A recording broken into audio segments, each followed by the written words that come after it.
Right. Here we are then. All right. I will see. Eyes are watering. I will see you in an hour approximately. Okay. Bye.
Today we have a nice connection.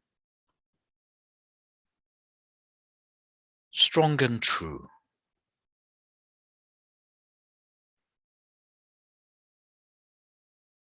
So today, in a moment, we'll begin with our healing list and then a short talk and then the opportunity to ask questions. But we will get to those in a little while.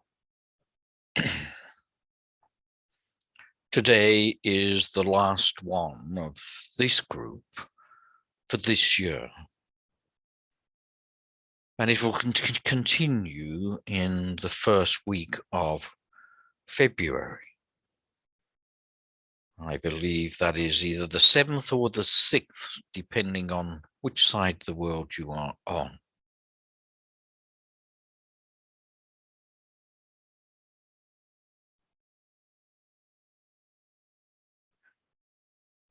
So let us get started.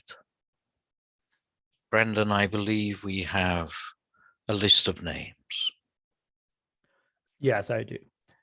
Charlotte in Denmark, Deb, Sonia, Pia, Charlotte Burge, Wayne and Daisy, Janet and Tom, Rosa, Deb, Alan, Larry and Nancy, Teresa Neal, Liu, Amanda Oswald, Rosin Adelaide, Chelsea, Maureen, Sean S., Dimitri, Miria, babies Stephanos and Andreas, George, Angelina, Stella, Irene, Stallo, Susan, Loretta Michelle Caputo, Lisa Wiggins, and Ben Orsdell, Taylor Dunn, and Ozzy. Thank you.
Now, I wish to tell you a story.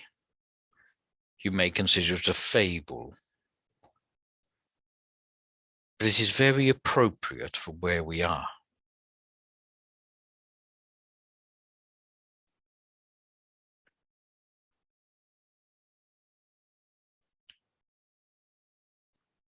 It's appropriate to begin with in a land far away. There was a lion in the middle of a forest. The lion had with her 4 cubs. And one day, one of the cubs wandered off and got lost in the forest. And as the cub was wandering through the forest, eventually he came to a flock of sheep and walked into the middle of the flock of sheep. And within that flock, of course, there were many lambs. And the lion grew with the lambs. It performed as if a lamb, did the activities and the actions of all of the sheep, not knowing that the cub, in fact, was a lion. Of course, the shepherd noticed this and just let the lion sit with the sheep, thinking it would be of benefit to the sheep.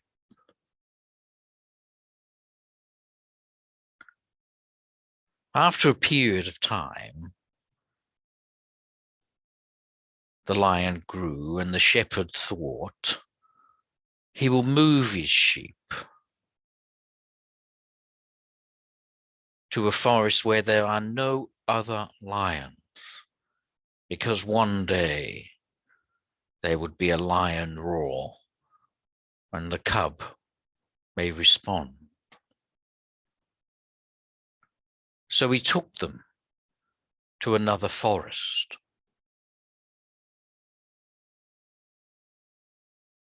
And there they happily went about their way.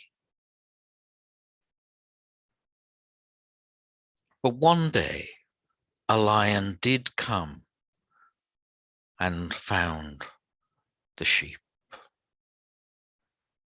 And on the edge of the flock, the lion roared.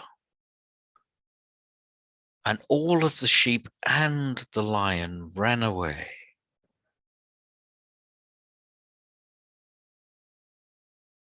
But the lion caught up with the cub and said, "Why are you running away? You are a lion just like me. You have nothing to be worried about with me." Of course, the cub did not believe the lion.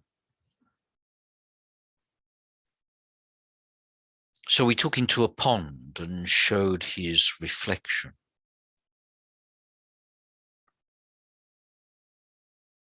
And said, "Look, you have all the same features as I.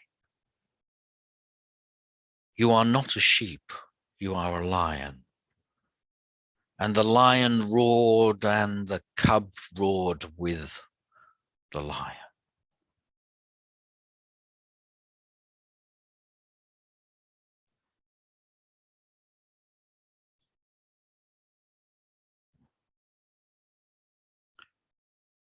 You see, this story is about you. You come into the world and behave like a sheep. You behave and perform the duties of what you consider to be the human life.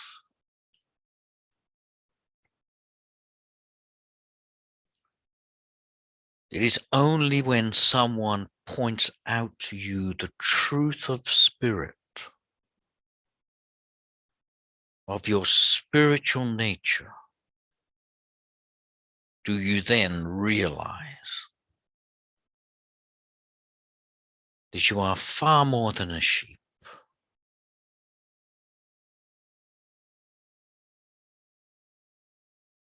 But you must mix with other lions.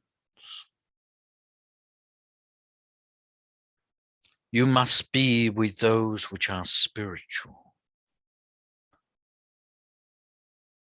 Because the compulsion is to be a sheep, but the reality is to be the lion. So it is with the benefit of good company, of true company, of the company of spirit and spiritual people, that you can walk in your truth and begin to understand what it is like to roar like a lion.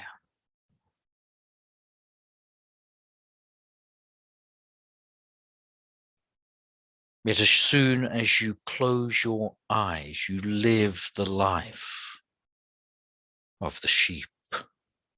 And you must be reminded day after day. During your daily life, when there are obstacles and problems and difficulties, you must remember you are the lion. You have spent many years believing you are the sheep. And it takes some time for you to unpick that knot, so it becomes a habit to live a spiritual life.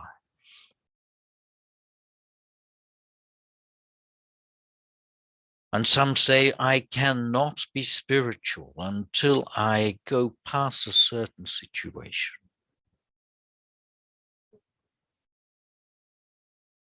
If you believe this, you may never achieve it.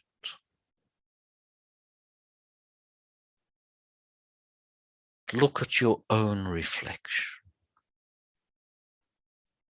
You may literally stand in front of a mirror and stare at yourself.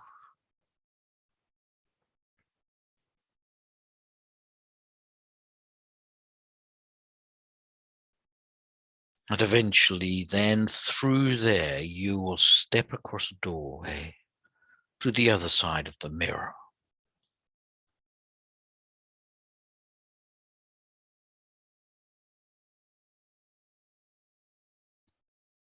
So I said before, you close your eyes and live your day.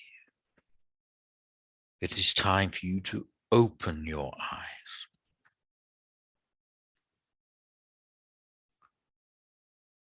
And know you have dominion of the world. As the world comes out of you and is there for your enjoyment.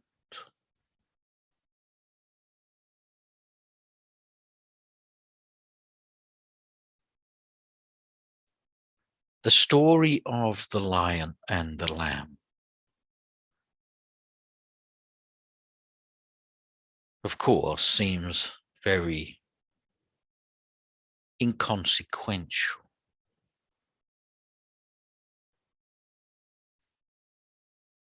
But you do need another. Firstly, to awaken you and then to keep you on your path. To remind you, to tell you, to ask you to be your truth. Stop playing small. Stand. Be the light that you are meant to be.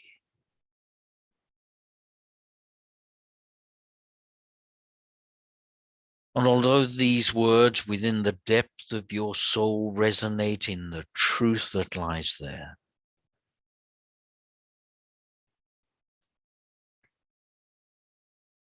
in one short hour's time,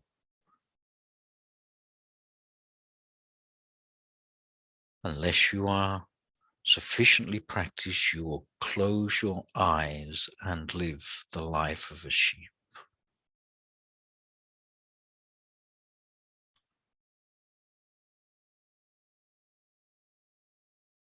So reinforce your habit, your belief in the truth,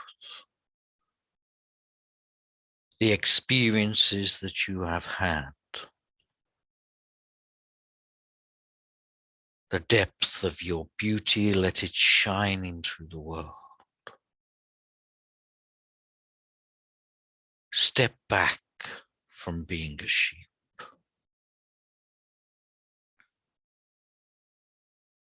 Claim your throne. Sit on that chair and shine your light so others may shine theirs. So that they too can find their throne and their light.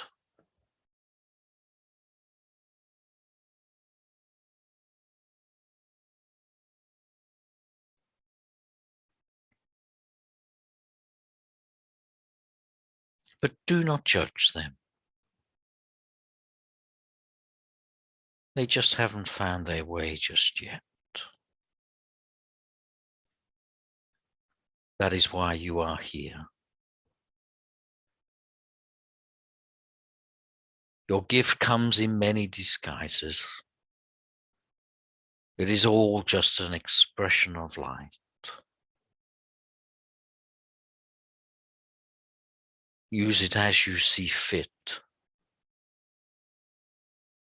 But a light has to shine into the world.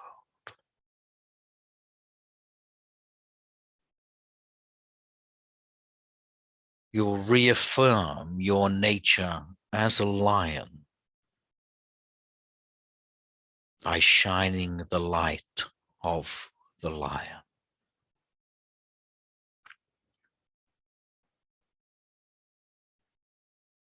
Every minute of the day, your choice is light or dark, lion or sheep, truth or illusion, death or eternity.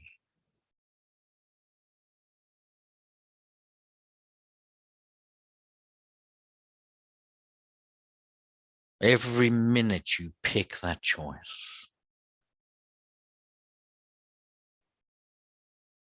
And you pick, let us say, the negative side more often than the positive.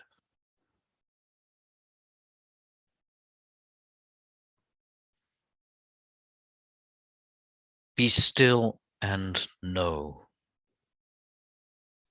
Stop.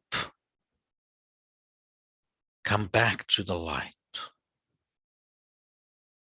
And then undertake your day. Build up love in your heart. Feel the light within your being.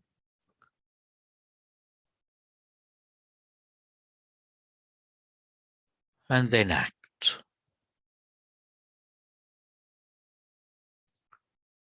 And you will step from death into eternity.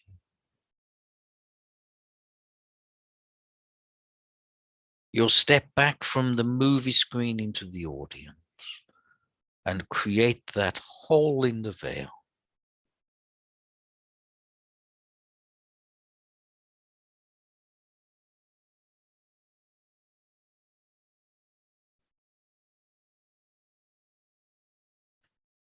You have all been given the guardian lion that wakes you up.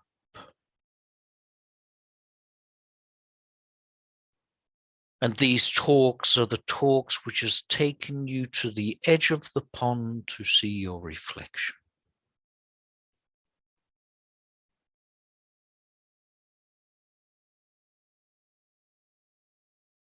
They are the truth resonating in the truth, where that thread becomes a cord, becomes a rope.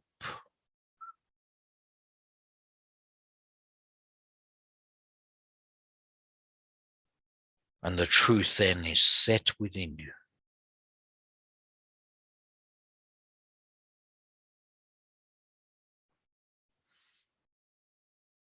So every day, for a time, sit with us. We sit inside your being.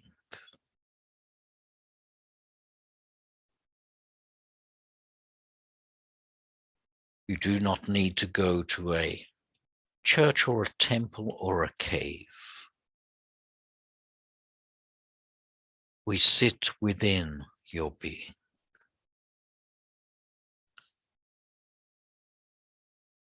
Undertake your spiritual work there first, and in the physical world second.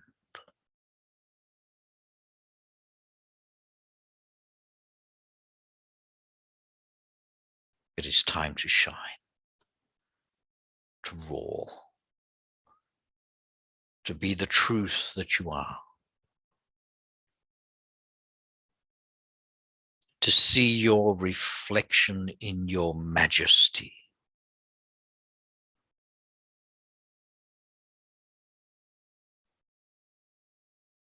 We sit on the other side of the mirror.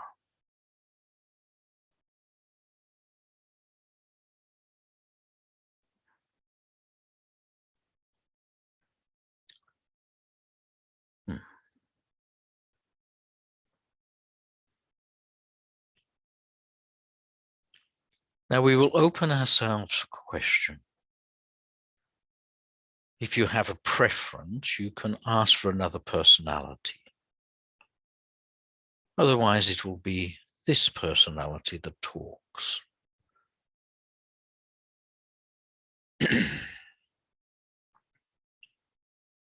So do we have the first question, Brandon, please? Yes, actually, this is my question. What happens with the relationship with a former master when a guru becomes a master himself? Naturally, I assume they become one, but is there still a distinctive relationship between the two, and do they enjoy journeys together or move on to different realms? The master and the disciple will only ever one. The two in the depth of their being were not physical at all. It is the belief of the disciple that they are the human form, of course, and they go searching for their guru to help them see and feel the truth. And the guru's job is to just say to the disciple, you are already there. You are here. Come back to here. You are good enough. Stop trying to be spiritual. Come back into this truth. And the guru, because of his eyesight, sees the disciple struggling in many different directions and gives exercises or correction as required.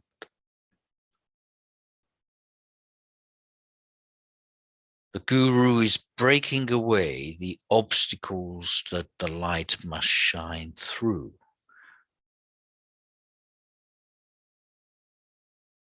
The student thinks he's on the dark side, but in fact he is on the light side and does not know it. So when at some stage that the disciple becomes a master themselves, then what has happened is the two lights have become one between new master and old master.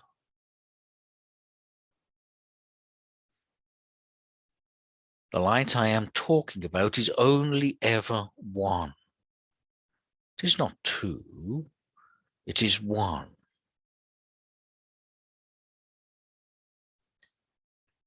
It is the act then of the expression through the disciple which will give the impression of more than one or multitude.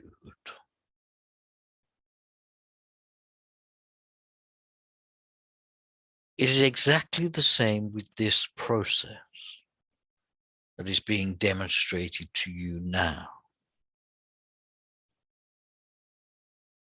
You could say the medium has stepped into unity, become one with, if you prefer, the guru.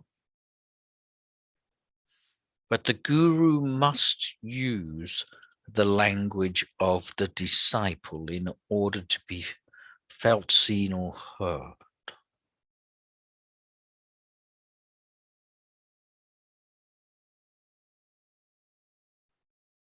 So the guru is in creating the hole in the veil, but has to express into the physical world in a physical manner, but does not sit there, sits in the spiritual.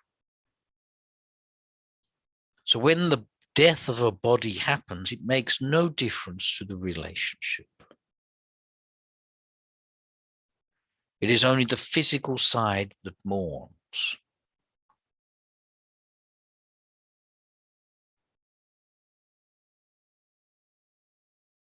And the disciple will never find his guru unless he's working and looking within.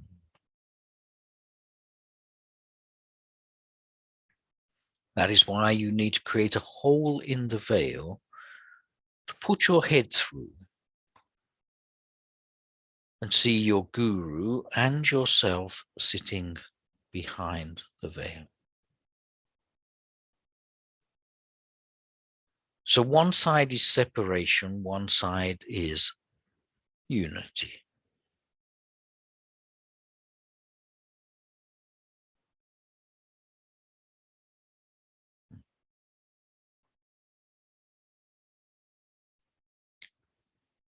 So there is no separation. The illusion is non-separation.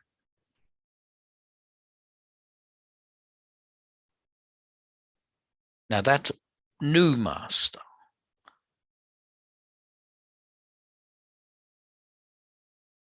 can manifest a personality through which he will use again into the physical world, then to help another.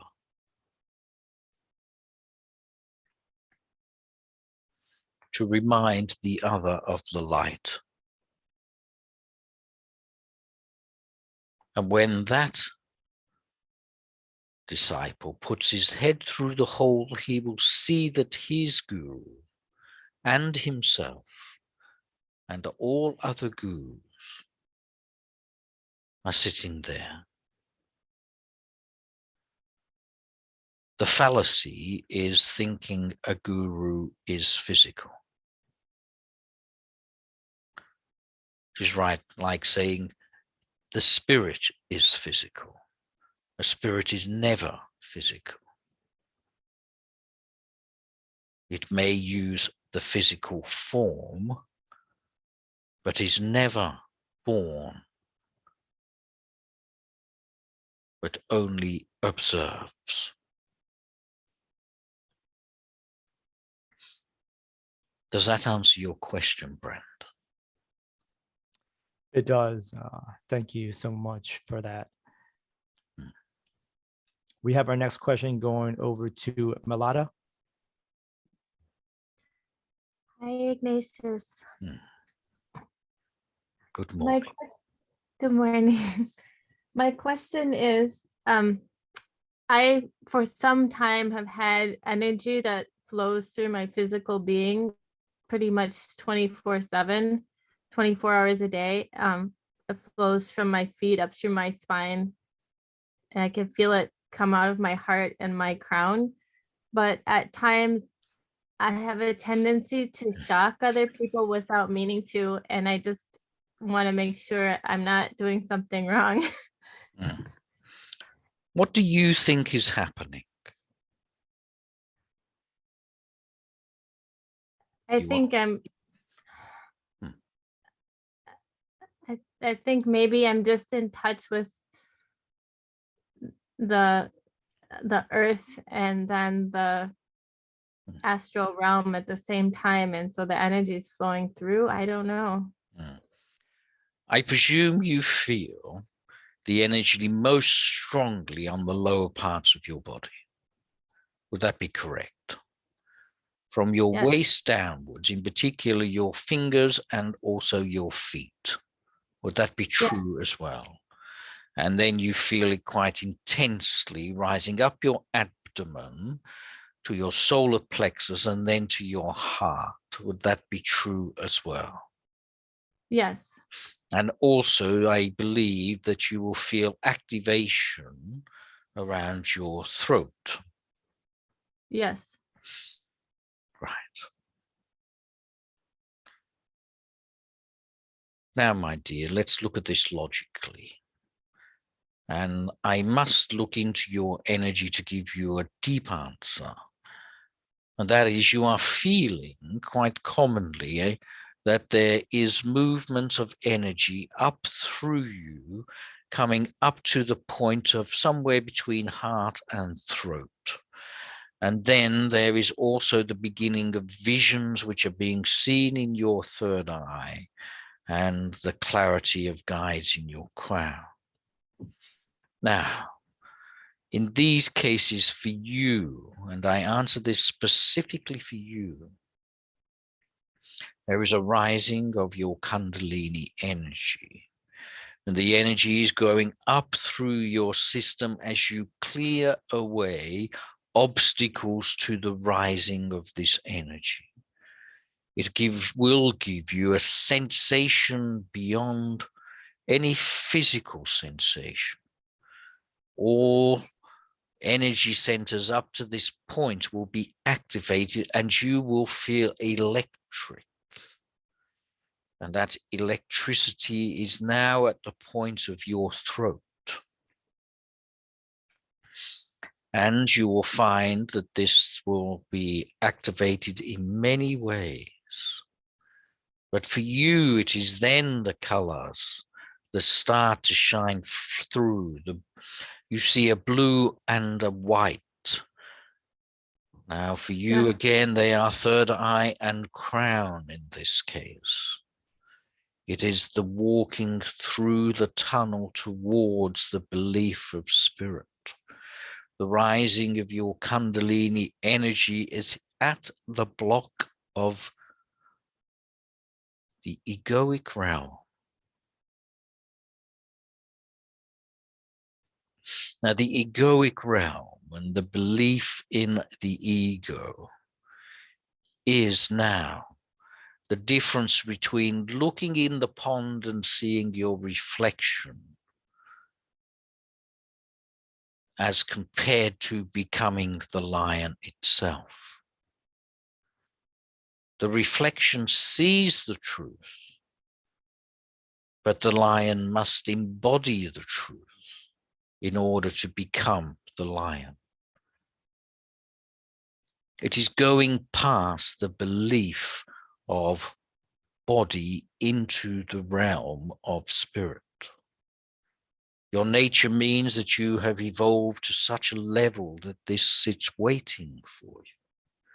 Your work should be two parts: the analyzing of your ego. Now, of course, this is or can be a long journey. The alternative is part 2, and that is sit and be with us. Now that sounds far simpler, but it is the only way you will bridge across the ego. You do not defeat the ego with the second option. You do not attempt to defeat the ego. You step across the veil, sit with us, and then you will realize that who you sit with. So if I say it this way, do you think now life has been a wonderful coincidence? Particularly over the last few years, of course, you could think that. But you have been given what you have needed for each step. Each step is the older lion bringing the smaller lion to the pond. The older lion claims no credit. It just says, look at the truth.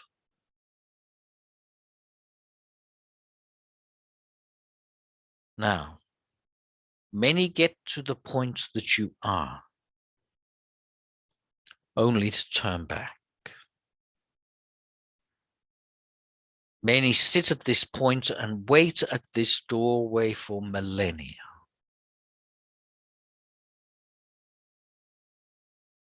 Many get to this point and say, I am there. But all they have found is the pond. Your next work is the crucial work. Now you can see your work reflected within the symbol of the caduceus.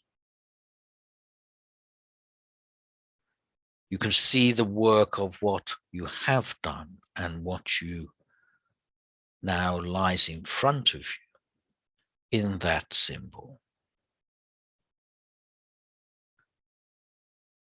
You have found the veil, and you will see many beautiful things, but they are still not sitting in our side. So the strength of your energy when you say you give others electric shocks is but a minuscule compared to what you have within the potential of your being as you step across the veil to her. You do not need to physically die.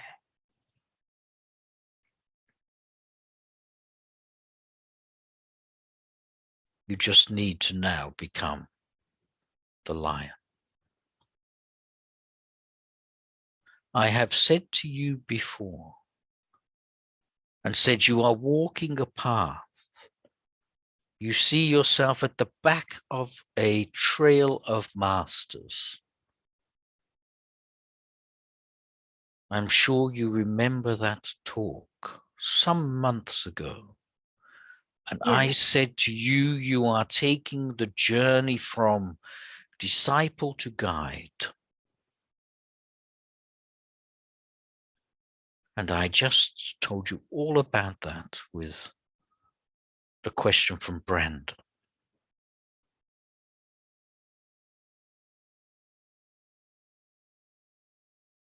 My dear, your work begins.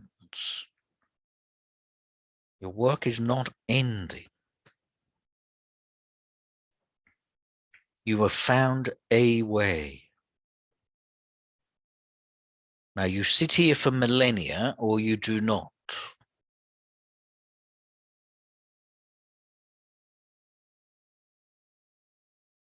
Your next steps will be interesting.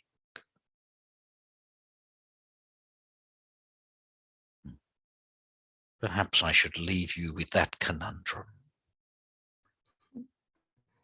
Thank you, Ignatius. And that leaves you rather frustrated, my dear, does it not? It's okay.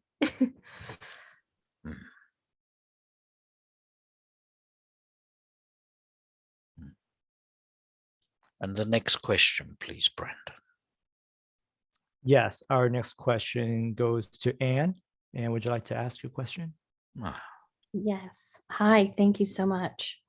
Hmm. Is there something that you might recommend for how I or we can best share our gratitude with our spirit friends as they work with us on our development? Of course, I'll say a prayer or give thanks. Hmm. But is there something more that would be appreciated? Hmm. Thank you. The true act of service asks for nothing in reward. The true act of service is purely an outflow, is purely flowing through you or through another towards the recipient. If we ask for anything in return, of course, there would be judgment. Rather, we lift you. And in doing so, then the act of service for us shows our truth.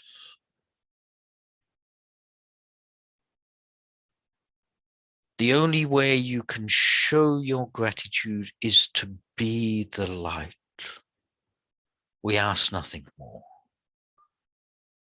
We give you the light so you can give others the light. Sit within your being. Offer yourself as service also. And then give it all away.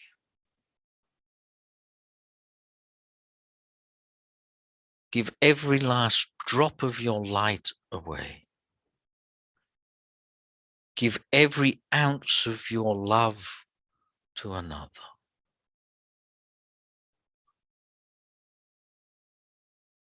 The crime you will feel when you come to our side is that you could have given more love. You could have loved someone. You could have accepted them. You could have forgave. You could have done that little thing. That's how you will judge yourself. How much love you expressed or did not. That is the process of self-healing.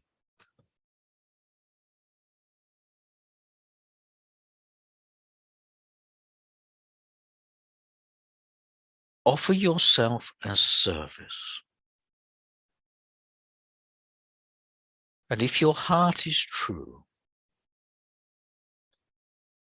as in your heart is a pure channel, then much will be given to you. And what you'll be asked in return will not be a burden, but you will undertake spiritual activity that your ego will say, oh, it is too much. But your heart will bathe in the light of service. So if you would like to be considerate or to express your gratitude, the only way is for you to be the light. And then you will lose yourself in the love.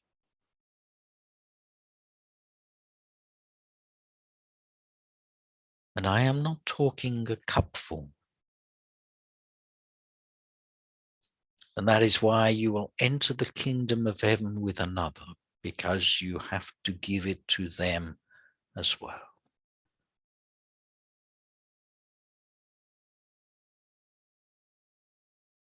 You are creating a hole in the veil yourself, my dear, and the light comes through. And if there was just a speck of dust within a beam of light, does that not attract the eye more than the light? The little bit that you think you could have done right, or better, or bigger, is but the smallest visible particle to the naked eye. And you miss the expression of love that throws through you, looking for just the small blemish in the corner. But that is just dust traveling through the light.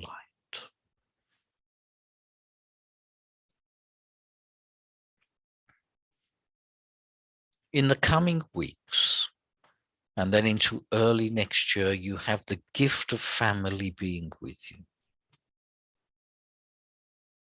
And of course, family situations can be the most joyous and the most complex. And at times, for some people, it can be the most challenging and difficult time. Because each person can express their truth within the safety of love of the family. And at times it comes out negative rather than positive.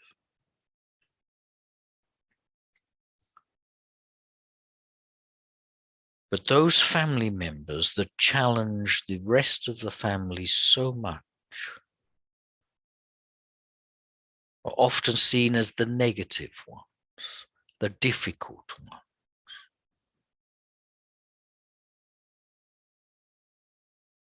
But those difficult ones, if anyone else threatens their family, are the first in line. Do not come near my family.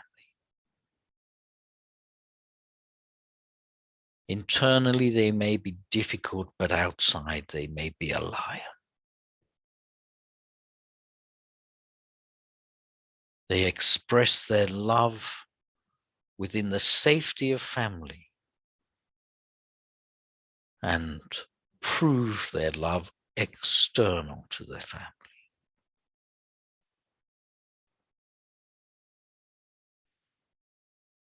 My dear, I say to you, you are already a light.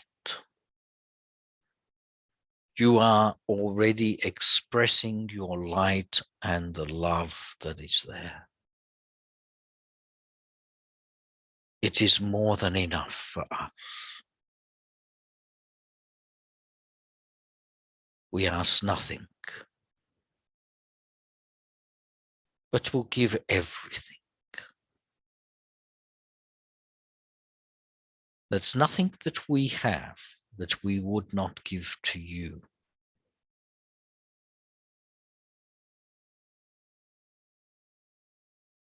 That is what unconditional love is. I appreciate your words.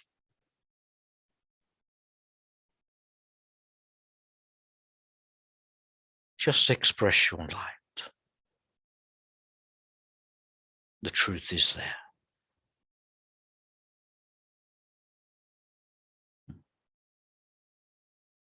God bless Thank you, you, my dear. Ignatius.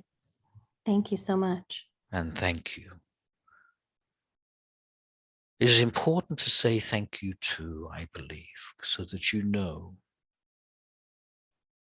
we see you. You have been chosen.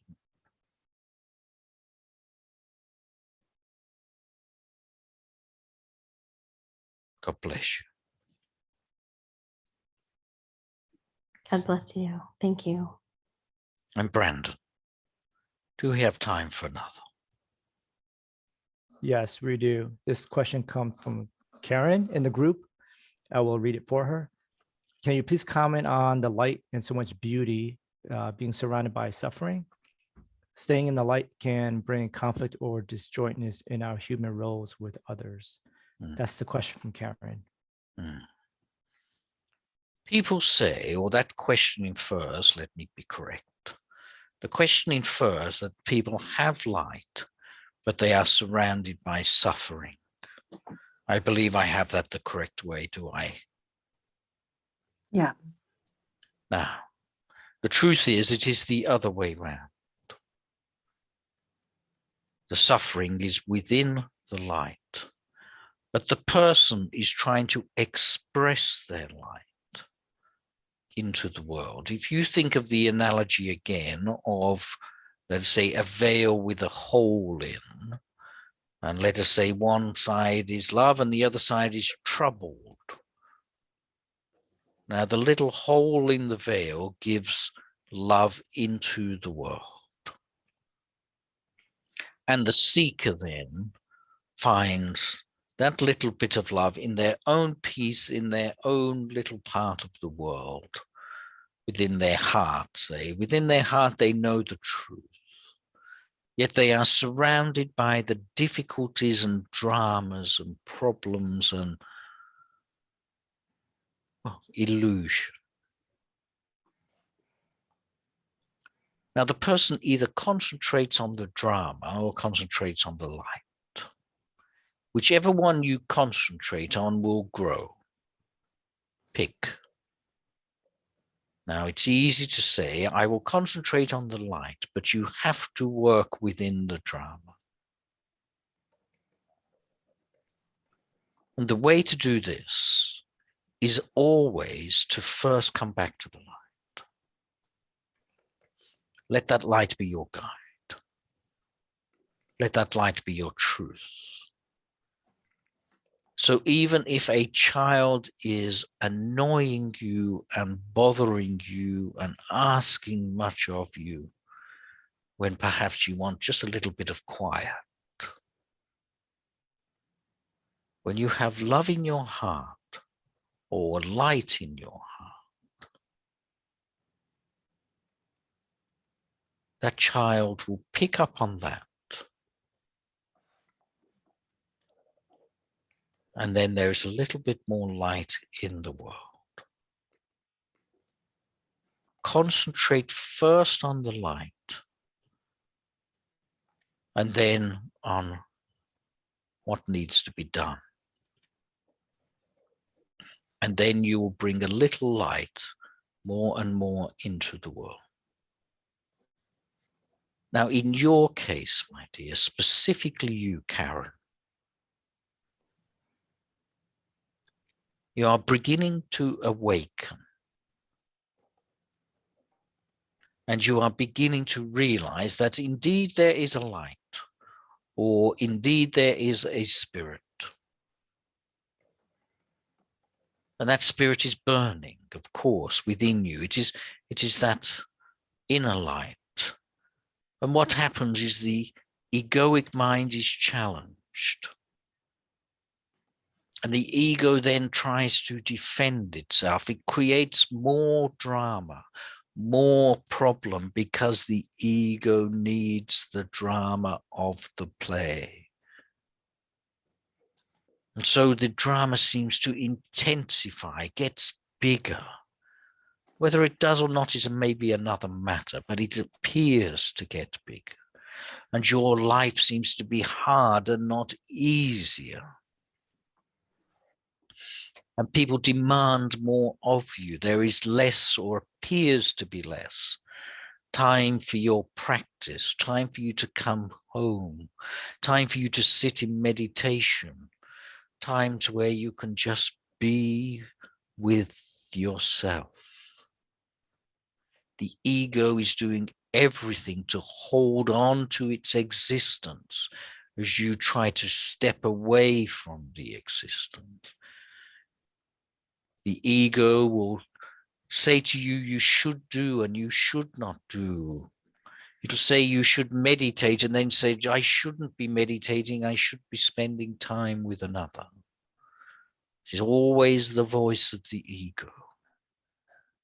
The ego will become spiritual and attach itself to the spiritual world and spiritual beliefs and say, I am great, I am the medium, I am a guru. And then says, no, I am not.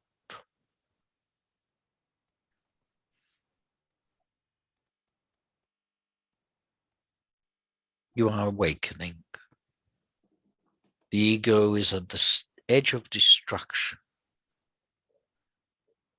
Your choices now are, which do you believe? Where do you want to live? You have found the light. You need to set time every day to be with the light, either in a formal sitting or just in memory as you walk through your day. You'll be tempted many times to give up. I'm sure you already have. This is part of the process. Do you give up and live illusion and all that takes with this burning desire that you have inside you? There is something else, there is something more, a thirst that will never be quenched. Or do you honor that? Just restructure your life to mean that you can have 10 minutes here and 5 minutes there. Your external drama and suffering is a sign of your internal awakening through your own drama and suffering inside.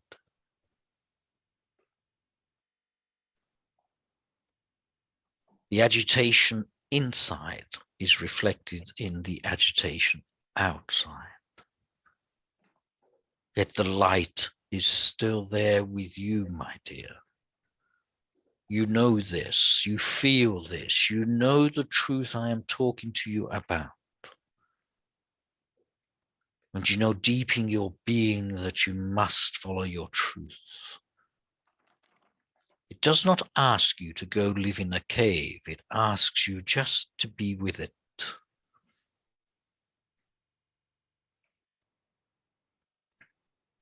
A mantra would help you in particular. a mantra that you could set and let run, and let it be your memory of your light.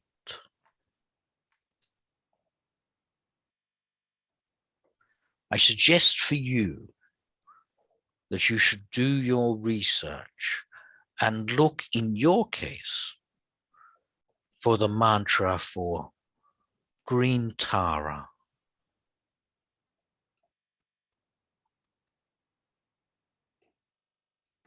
Om tu tare tare swam. You will find it, my dear. And when you find it, set it deep in your being by repetition. You have the gift of a beautiful heart, but you also have a logical, very determined mind.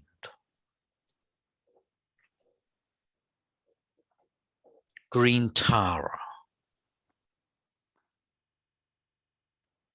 will cut through your mind and establish you within your heart. It is a specific mantra, specifically which would be appropriate to you, not necessarily for everyone else.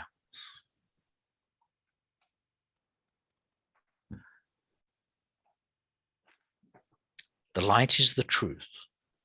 The suffering is the illusion.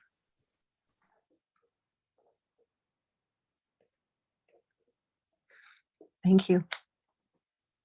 Is that sufficiently in the right direction, madam? That's fabulous. Thank you. Back to you, Brandon. Well, we are just about out of time until we sit down with you again, my friend. So we will take your words today and carry them within our hearts until we meet again.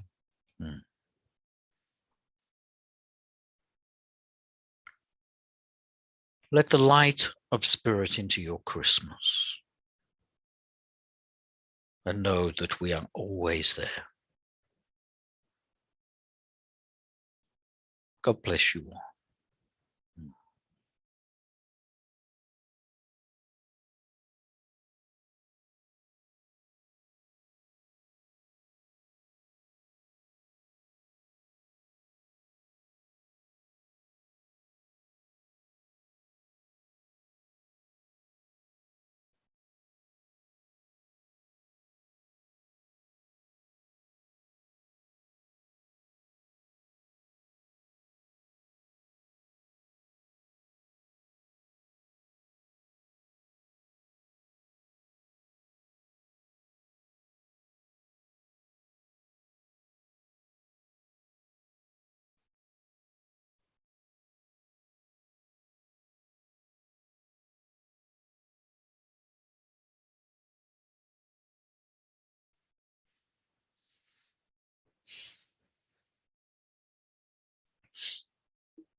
Hey, All good.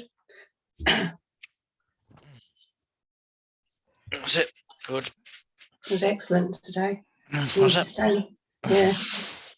You're a lion. You need to stand in front of your mirror, and the lion will be there. And you're a Leo, the lion. You're worthy. I'm a Leo, yeah. Right, I'm finding the mirror. Off I go.